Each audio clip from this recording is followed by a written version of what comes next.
राजा दशरथ ने राजकुमारों, उनकी पत्नियों, ऋषि महर्षियों, मंत्रियों एवं परिजनों के साथ अयोध्या के लिए प्रस्थान किया।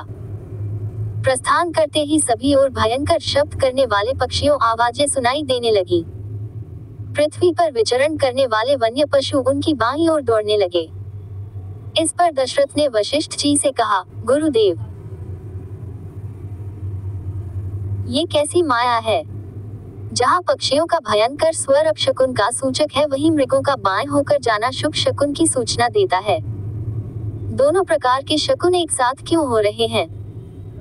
महाराज दशरथ के इस प्रश्न के उत्तर में वशिष्ठ जी बोले, पक्षियों के भयंकर ध्वनि से ज्ञात होता है कि कोई भय उत्पन्न करने वाली घटना घटने वाली है, और मृग आदि पशुओं के इस प्रकार जाने से पता चलता है कि वह भयानक घटना सरलता से शांत हो जाएगी। इसलिए आप किसी प्रकार की चिंता न करें।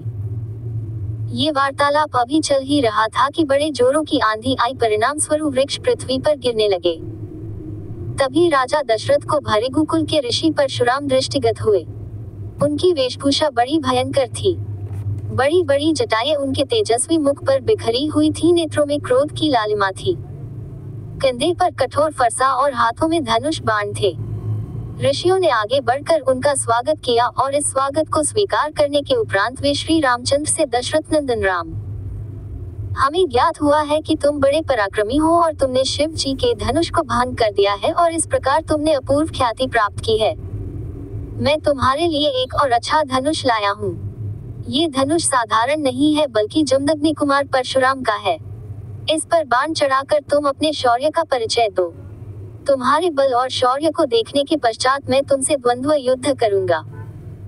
परशुराम की बात सुनकर राजा दशरथ विनीत स्वर में बोले, भगवन, आप वेदविद स्वाध्याय ब्राह्मण हैं। क्षत्रियों का विनाश करके आप बहुत पहले ही अपने क्रोध को शांत कर चुके हैं। आपने इंद्र के समक्ष प्रतिज्ञा करके अस्त्र शस्त्र का परित्याग भी कर दिया है। इसलिए हे ऋषिराज, आप इन बालकों को अभय दान दीजिए। यदि आपके हाथों राम मारा गया तो हम में से कोई भी उसके वियोग में जीवित नहीं रह सकेगा। परशुराम जी ने दशरथ की बात पर कुछ भी ध्यान नहीं दिया। वे राम से बोले, राम, संसार में केवल 2 ही धनुष सर्वश्रेष्ठ माने जाते हैं। सारा संसार उनका सम्मान करता है। विश्वकर्मा ने उन दोनों को स्वयं अपने हाथों से बनाया था। उनमें से एक भगवान शिव के पास था, और उसी से भगवान शिव ने त्रिपुरासुर का वध किया था। तुमने उसी धनुष को तोड़ डाला है। दूसरा दिव्य धनुष मेरे हाथ में है। ये भगवान विष्णु का धनुष है। ये भी पिनाक की भांति ही शक्तिशाली है। एक बार शिव और विष्णु में भयंकर युद्ध हुआ। विष्णु को देवताओं ने श्रेष्ठ मानकर शांत किया। शांत होने पर विष्णु ने भृगुवंशी ऋचिक मुनि को धरोहर के रूप में वह धनुष दे दिया। अपने पूर्व पुरुषों से यह धनुष मुझे प्राप्त हुआ है। अब तुम एक क्षत्रिय के नाते इस धनुष को लेकर इस पर बाण चढ़ाओ, और सफल होने पर मेरे साथ द्वंद्व युद्ध करो। इस प्रकार से परशुराम के द्वारा बार बार ललकारे जाने पर रामचंद्र बोले, हे भार्गव, मैं ब्राह्मण समझकर आपका सम्मान कर रहा हूँ और आपके समक्ष कुछ विशेष बोल नहीं रहा हूँ, किंतु आप मेरी इस विनयशीलता को पराक्रमहीनता एवं कायरता समझ रहे हैं और मेरा तिरस्कार कर रहे हैं। लाइए, धनुष बाण मुझे दीजिए। ये कहकर उन्होंने झपटकर परशुराम के हाथ से धनुष बाण ले लिए और धनुष पर बाण चढ़ाकर बोले, हे भृगुनंदन, ब्राह्मण होने के कारण आप मेरे पूज्य हैं, इसीलिए इस बाण को मैं आप पर नहीं छोड़ सकता।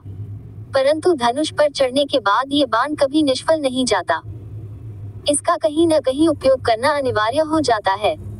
इसलिए मैं इस बाण को छोड़कर आपकी शीघ्रता पूर्वक सर्वत्र आने जाने की शक्ति को नष्ट किए देता हूँ। श्री राम की बात सुनकर शक्तिहीन हो गए परशुराम जी विनयपूर्वक कहने लगे, बाण छोड़ने से पूर्व मेरी एक बात सुन लीजिए। क्षत्रियों को नष्ट करके मैंने ये भूमि कश्यप जी को दान में दी थी। उस समय उन्होंने मुझसे कहा था कि अब तुम्हें पृथ्वी पर नहीं रहना चाहिए, क्योंकि तुमने पृथ्वी का दान कर दिया है। तभी से मैं गुरुवर कश्यप जी की आज्ञा का पालन करता हुआ कभी भी रात्रि में पृथ्वी पर वास नहीं करता। अतः हे राम, कृपा करके मेरी गमन शक्ति को नष्ट मत करो। मैं मन के समान गति से महेंद्र पर्वत पर चला जाऊंगा।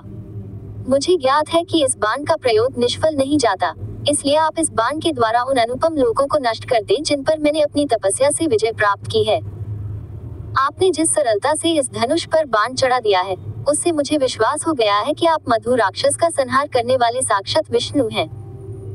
राम ने परशुराम की प्रार्थना को स्वीकार किया और उनके द्वारा तपस्या के बल पर अर्जित समस्त पुण्यलोकों को नष्ट कर दिया।